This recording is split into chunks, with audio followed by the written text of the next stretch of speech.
Tired of wasting hot water while you're boondocking? Try this solution. Last year we decided to buy a new trailer for ourselves for our 6-month trip this year that is going to take us to Eastern Canada. It's truly a bucket list trip. We love our trailer and we love to travel. We also know that paying for camping every night is going to get expensive real fast over 6 months.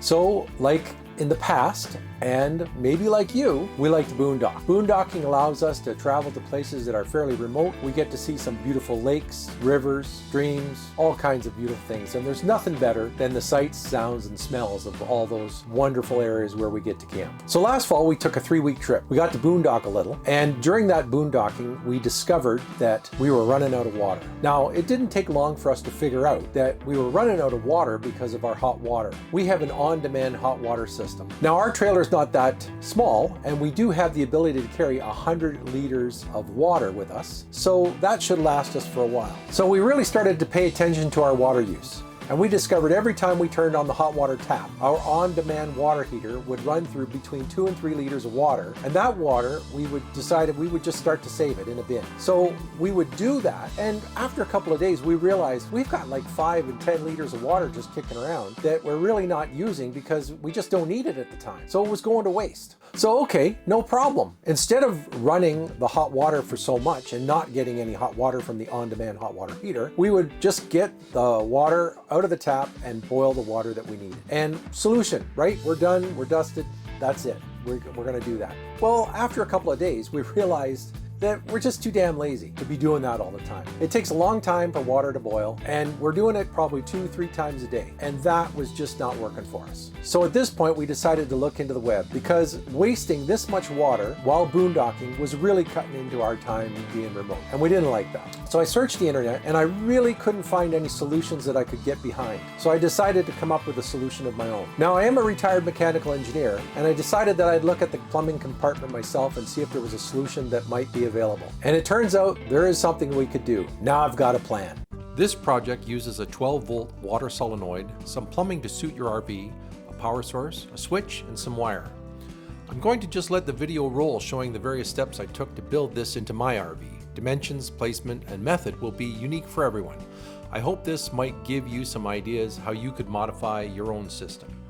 In my RV, I've chosen to use a lighted on-off switch.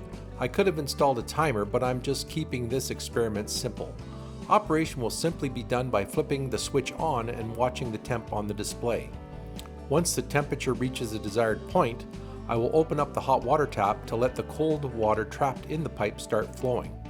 I'll keep the switch on with the hot water tap on for a moment in order to keep the flow moving through the heater. Once the water is flowing, I'll shut off the switch. On my unit, if the water stops, the heater shuts down. So by keeping the water flowing, I can avoid disruption in heating the water. Now, regardless of your water heater brand or even type of water heater, the length of pipe from the heater to the tap is full of non-heated water. In my case, I have 1/2-inch PEX that holds about 2 cubic inches per foot. So for my system, my pipe length is about 12 feet. So no matter what I do, I will have about 1/2 liter of water pass through before any warm or even hot water comes.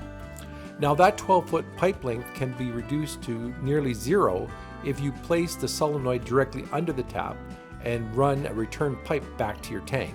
For me, that's just more of a project than I want to do. To plumb in the solenoid, I have placed a T in the hot outlet pipe of the water heater. I then found a place to mount the solenoid and ran PEX to it.